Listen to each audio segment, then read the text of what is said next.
हरे कृष्णा। सबसे पहले आज हम आपका धन्यवाद प्रकट करना चाहते हैं। आपका प्रेम, प्रार्थनाएं और आशीर्वाद का प्रवाह आपके कमेंट्स, लाइक्स और व्यूज़ के माध्यम से लगातार हमें प्राप्त हो रहा है।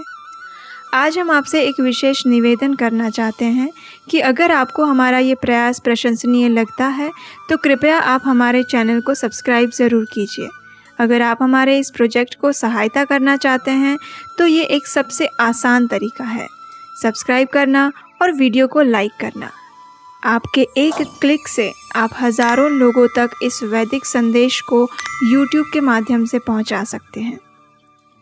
तो चलिए आप सबके प्रेम, आशीर्वाद और प्रसन्नता के लिए पवित्रोपना एकादशी की कथा का प्रारंभ करते हैं।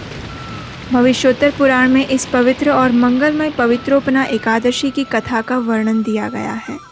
इस एकादशी को पवित्रा एकादशी या पुत्रदा एकादशी भी कहा जाता है। आप सबको ये सुनकर आश्चर्य हो रहा होगा कि पुत्रदा एकादशी तो पौष मास के शुक्ल पक्ष में भी आती है, तो फिर ये कौन सी एकादशी है? जी हाँ, वर्ष में 2 एकादशी ऐसी आती है जिसे पुत्रदा एकादशी कहते हैं और ये दोनों ही समान रूप से मंगलकारी और पुत्र प्रदान करने वाली है।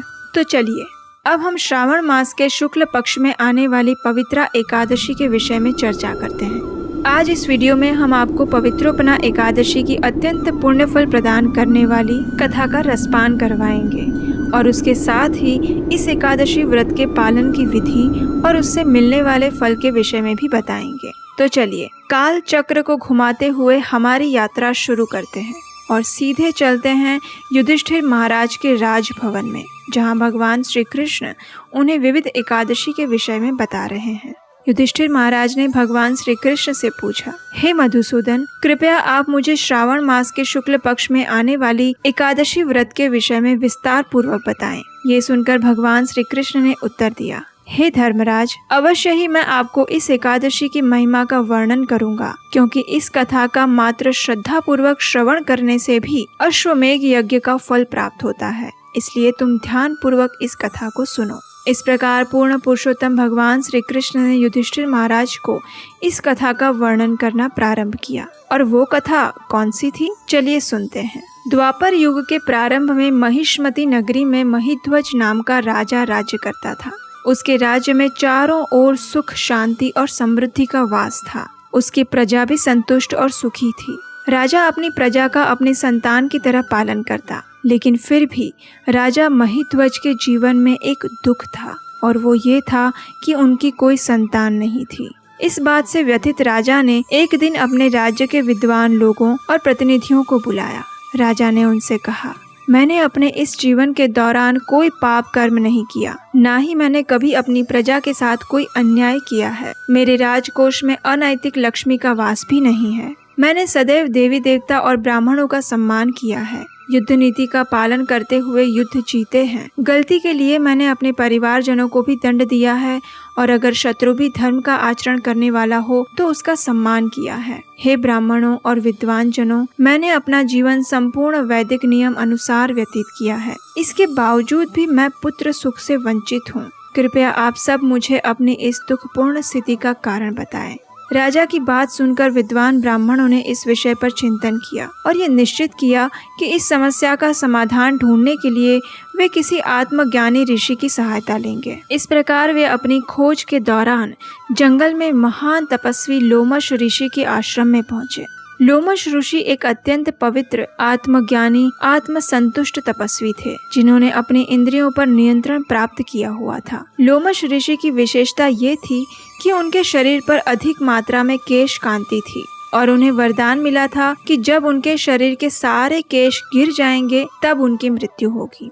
और आपको जानकर अत्यंत आश्चर्य होगा कि लोमश ऋषि का एक केश ब्रह्मा जी के 12 घंटे बाद यानी 4 अरब 320 करोड़ वर्ष बाद गिरता था और इतने वर्षों से वे तपस्या ही कर रहे थे, जिसके कारण उनके शरीर से एक दिव्य कांति निकल रही थी। जब राजा के विद्वान ब्राह्मणों ने ऋषि लोमश को देखा तो उनकी कांति और तेज से प्रभावित उन्होंने उनके पास जाकर प्रणाम किया। ऋषि की स्तुति करते हुए उन्होंने कहा, हे ऋषि श्रेष्ठ, ईश्वर की कृपा से ही आज हमें आप जैसे महान तपस्वी के दर्शन प्राप्त करने का सौभाग्य प्राप्त हुआ है। लोमश ऋषि ने उन्हें आशीर्वाद दिए और कहा, आप सबका यहाँ आने का प्रयोजन क्या है? आप मेरी स्तुति किस कारणवश कर रहे हैं और मैं आपकी क्या सहायता कर सकता हूँ? ऋषि की वाणी सुन के विनम्रता पूर्वक विद्वानों ने कहा, हे सर्वश्रेष्ठ मुनि, हम आपसे एक अत्यंत विशेष याचना करने आए हैं। आप स्वयं ब्रह्मा के समान हैं। पृथ्वी पर आपसे श्रेष्ठ और कोई नहीं। आप तो त्रिकालज्ञ हैं और जानते ही हैं कि हमारे राजा महिध्वज ने हमें संतान की तरह रखा है, लेकिन राजा की स्वयं की कोई संतान ना होने के कारण राजा अति व्यथित हैं और राजा का दुख हमारे लिए असह्य है। इसलिए राजा की समस्या का समाधान ढूंढने के लिए हम घोर तपस्या करने इस जंगल में आए थे, लेकिन सौभाग्य से हमें आपके दर्शन प्राप्त हुए। इसलिए हे ऋषिवर, कृपया आप हमारी सहायता और मार्गदर्शन करें कि किस प्रकार हम राजा को इस तकलीफ से मुक्ति दिला सकते हैं। उनकी आर्द्र प्रार्थना सुन के लोमश ऋषि एक क्षण के लिए ध्यान मग्न हो गए और तुरंत ही उन्हें राजा की इस समस्या का कारण ज्ञात हो गया। उन्होंने विद्वानों से कहा, आपके राजा पूर्व जन्म में एक वैश्य थे। अपनी संपत्ति का उपार्जन करने के लिए उन्होंने कुछ गलत कार्य भी किए थे। उन्होंने कई नगरों में जाकर व्यापार किया था। एक बार राजा ज्येष्ठ मास के शुक्ल पक्ष की द्वादशी के दिन यात्रा कर रहा था। दोपहर के समय वह एक अत्यंत सुंदर तालाब के पास पहुंचा। गर्मी की वजह से उसे अत्यंत प्यास लगी हुई थी। वो जैसे ही पानी पीने के लिए उस तालाब के पास पहुंचा तो वहां पर एक गाय अपनी अभी अभी जन्म दिए हुए बछड़े के साथ वहां आ पहुंची। गर्मी की वजह से गाय और बछड़ा दोनों ही प्यासे थे। उन्होंने पानी पीना शुरू किया, लेकिन राजा ने निष्ठुरतापूर्वक उन दोनों को वहां से हटा दिया और खुद पानी पीने लगा। वैसे तो राजा ने अपने पिछले जन्म में अनेक पुण्य कर्म किए थे, इसलिए वह एक समृद्ध राज्य का राजा बना, लेकिन गाय के प्रति उसके द्वारा किए गए अपराध के कारण इस जन्म में वो निसंतान रहा। ये सुनकर राजा के विद्वान जनों ने ऋषि को कहा, हे ऋषि श्रेष्ठ, हमने वेदों से सुना है कि पूर्व जन्म के पाप कर्म को पश्चाताप द्वारा खत्म किया जा सकता है, तो कृपया आप इस समस्या का समाधान बताएं, जिसे करने से राजा इस पाप से मुक्त हो सके।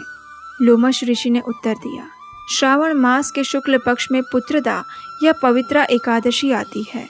इस दिन राजा को और समस्त प्रजाजनों को इस एकादशी व्रत का पालन करना होगा और दूसरे दिन आप सबको इस एकादशी का पालन करने से जो पुण्य फल प्राप्त होते हैं उसे राजा को अर्पित कर दो। इन अर्जित पुण्य फलों से राजा पूर्व जन्म के पाप से मुक्त हो जाएगा और उसे पुत्र की प्राप्ति होगी। ऋषि की बात सुनकर हर्षित हुए सभी विद्वान जनों ने ऋषि को प्रणाम किया और अपने राज्य में वापस आकर ये समाचार राजा को कह सुनाया। जब श्रावण मास आया तो उन्होंने ऋषि द्वारा निर्देशित विधि से पवित्रा एकादशी का पालन किया और दूसरे दिन समस्त प्रजा ने अपना पुण्य फल राजा को प्रदान कर दिया। इस पुण्य फल के प्रताप से रानी ने कुछ समय पश्चात गर्भ धारण किया और समय आने पर एक अत्यंत सुंदर और दिव्य पुत्र को जन्म दिया। पवित्रोपना एकादशी की कथा का समापन करते हुए भगवान श्री कृष्ण ने युधिष्ठिर महाराज से कहा, हे धर्मराज युधिष्ठिर, इस प्रकार श्रावण मास के शुक्ल पक्ष में आने वाली एकादशी पुत्रदा एकादशी के नाम से विख्यात हुई। जो मनुष्य इस भौतिक जगत में सुखी होना चाहते हैं और आध्यात्मिक जगत में प्रवेश करना चाहते हैं, उन्हें श्रद्धापूर्वक इस पवित्र एकादशी का पालन करना चाहिए।